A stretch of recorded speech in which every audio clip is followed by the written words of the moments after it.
আসসালামু আলাইকুম। সারা বিশ্বের সর্বশেষ আন্তর্জাতিক সংবাদে আপনাদেরকে স্বাগত জানাচ্ছি আমি Omar Faruk. Dubai air show 2025 থেকে ইসরায়েলি কোম্পানিকে নিষিদ্ধ করল সংযুক্ত আরব আমিরাত।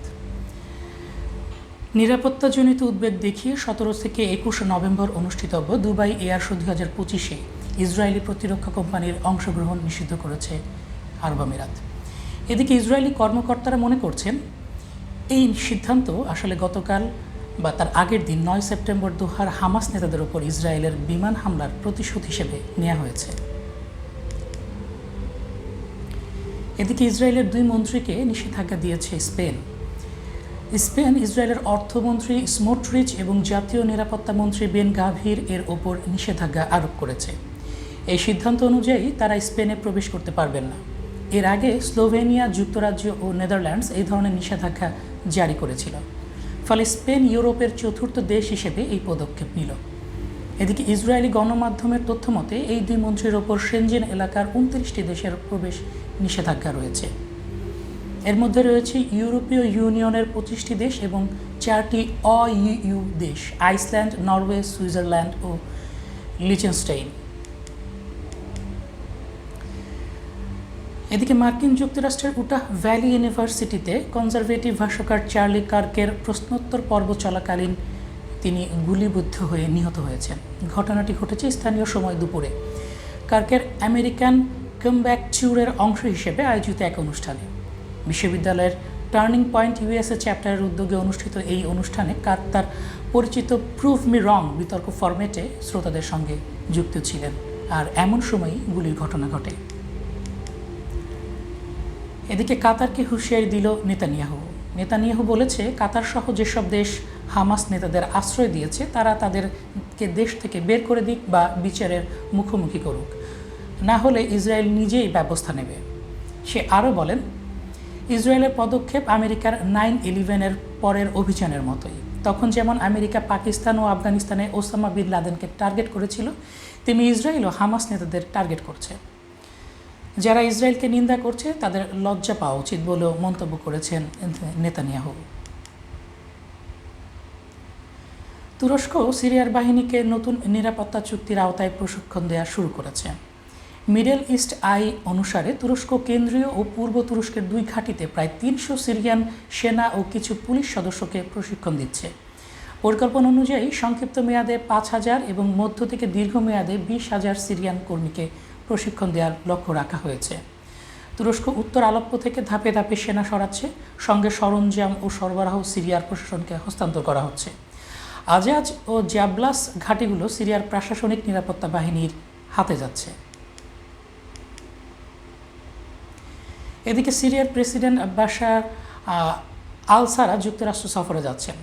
সিরিয়ার সরকারি সূত্রে লেভান্ট 24 জানিয়েছে, প্রেসিডেন্ট আহমেদ আল সারা 21 থেকে 24 সেপ্টেম্বর যুক্তরাষ্ট্র সফর করবেন। সফরে তাকে সিরিয়ার পররাষ্ট্রমন্ত্রী এবং সিরিয়ার জাতিসংঘ দূত সঙ্গ দেবেন।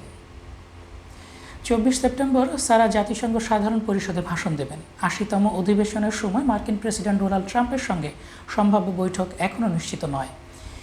এছাড়া নিউ ইয়র্কে তুরস্কের কূটনৈতিক ও সাংস্কৃতিক কেন্দ্র টার্কিশ হাউস পরিদর্শনের সম্ভাবনা রয়েছে, যেখানে তার সঙ্গে তুরস্কের প্রেসিডেন্ট এরদোগানের সাক্ষাৎ হতে পারে। ইসরায়েলি হামলার পর কাতারকে সমবেদনা জানাতে দোহায় পৌঁছেছেন পাকিস্তানের প্রধানমন্ত্রী শেহবাজ শরীফ। সফরে তার সঙ্গে আছেন পররাষ্ট্রমন্ত্রী ইসহাক দার এবং প্রতিরক্ষামন্ত্রী খাজা আসিফ। দোহায় ইসরায়েলি হামলার বিষয়ে এক আলোচনা করার জন্য কাতার 14 থেকে 15 সেপ্টেম্বর একটি জরুরি আরব ইসলামিক শীর্ষ সম্মেলন আয়োজন করেছে। এদিকে ইউক্রেনে যুদ্ধবিমান বিধ্বস্ত হয়েছে এবং পাইলট নিহত হয়েছেন। জাপোরিজিয়া সীমান্তে যুদ্ধ মিশনের সময় ইউক্রেনের বিমান বাহিনীর একটি Su-27 যুদ্ধবিমান বিধ্বস্ত হয়েছে। এতে 30 বছর বয়সী পাইলট মেজর বড়োভিক ওলেকসান্দ্র নিকোলায়েভিচ নিহত হন। ইসরায়েলের প্রথম পরিকল্পনা ছিল তুরস্কেই হামাসের শীর্ষ নেতাদের শেষ করে দেয়া। কান নিউজ জানিয়েছে, ইসরায়েল প্রথমে তুরস্কে থাকা হামাস নেতাদের ওপর হামলা করার কথা ভেবেছিল, তবে তুরস্ক ন্যাটো সদস্যপদ থাকায় রাজনৈতিক ও অর্থনৈতিক বড় ধাক্কার আশঙ্কায় সেই পরিকল্পনা বাতিল করে কাতারে হামলার পথ বেছে নেয়। এদিকে জাবালিয়ায় ইসরায়েলি ট্যাঙ্কে হামাসের আক্রমণ, 4 সৈন্য নিহত। উত্তর গাজার জাবালিয়ার কেন্দ্রে ইসরায়েলের একটি মার্কাবা ট্যাঙ্কে কাসাম ব্রিগেড বিস্ফোরণ ঘটিয়েছে বলে জানা গেছে। ট্যাঙ্কের ভেতরে বিস্ফোরণের ঘটনায় ঘটনাস্থলে 4 জন ইসরায়েলি সেনা নিহত হয়েছে বলে জানিয়েছে দখলদার ইসরায়েলের সংবাদ সংস্থা।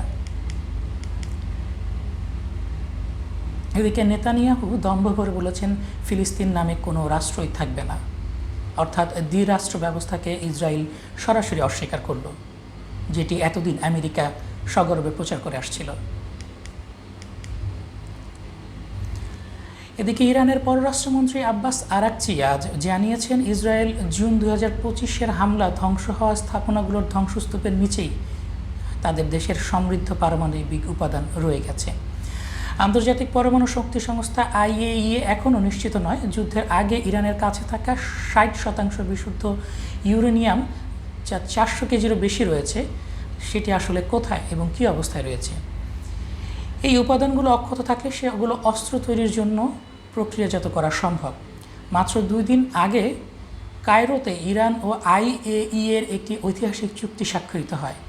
মিশরের পররাষ্ট্রমন্ত্রী বাদল আল আবদেলেত্তির মধ্যস্থতায় স্বাক্ষরিত ওই চুক্তির অধীনে IAEA ইরানের সব পারমাণবিক স্থাপনা পরিদর্শন করতে পারবে বলে জানা গেছে, যার মধ্যে রয়েছে জুন মাসে ক্ষতিগ্রস্ত কেন্দ্রগুলো। ইসরায়েলের আকাশ প্রতিরক্ষায় মার্কিন যুক্তরাষ্ট্রের প্রধান ভূমিকা। এক গবেষণা প্রতিবেদনে উঠে এসেছে, সাম্প্রতিক 12 দিনের ইরান ইসরায়েল যুদ্ধে ইসরায়েলকে রক্ষায় ব্যবহৃত আকাশ প্রতিরক্ষা ব্যবস্থার বড় অংশই ছিল মার্কিন প্রযুক্তির। এর মধ্যে বিশেষভাবে উল্লেখযোগ্য হচ্ছে থার্ড ও SM-3 সিস্টেম। প্রতিবেদনে আরও বলা হয়েছে, ইসরায়েলকে রক্ষায় যুক্তরাষ্ট্রকে নিজেদের থার্ড মজুদের প্রায় 1/4 ব্যবহার করতে হয়েছে। ইসরায়েলকে মিশরের সতর্কবার্তা। মিশর ইসরায়েলকে কঠোরভাবে সতর্ক করেছে যে যদি দোহায় হামলার মতো মিশরের ভূখণ্ডে কোনো সামরিক হামলার চেষ্টা করা হয় তবে এর ফলাফল হবে ভয়াবহ। পোল্যান্ডের পূর্ব সীমান্তে 40,000 সেনা মোতায়েন। আসন্ন রাশিয়া বেলারুশ যৌথ জাপাত 2025 সামরিক মহড়ার জবাবে পোল্যান্ড তার পূর্ব সীমান্তে 40,000 সেনা মোতায়েন করেছে। এই মহড়ায় আজ 12 সেপ্টেম্বর থেকে বেলারুশে শুরু হবে। পোল্যান্ডের সেনাদের অবস্থান বেলারুশ সীমান্ত ও রাশিয়ার কালিনিনগ্রাদ অঞ্চলের কাছে জোরদার করা হয়েছে। পোল্যান্ড ন্যাটো মিত্র দেশগুলোকে অতিরিক্ত বিমান প্রতিরক্ষা ব্যবস্থা এবং ড্রোন প্রতিরোধ প্রযুক্তি দেওয়ার জন্য অনুরোধ করেছে, সূত্র ব্লুমবার্গ। এক্সিওসের সূত্রে জানা গেছে, ট্রাম্প অর্থাৎ তিনি ব্যক্তিগতভাবে নেতানিয়াহুকে সতর্ক করেছেন যেন কাতারে আবার হামলা না করা হয়। সুপ্রিয় দর্শক, এই ছিল আমাদের সর্বশেষ আন্তর্জাতিক সংবাদ। আগামীকাল পরবর্তী সংবাদ দেখার আমন্ত্রণ জানিয়ে বিদায় নিচ্ছি।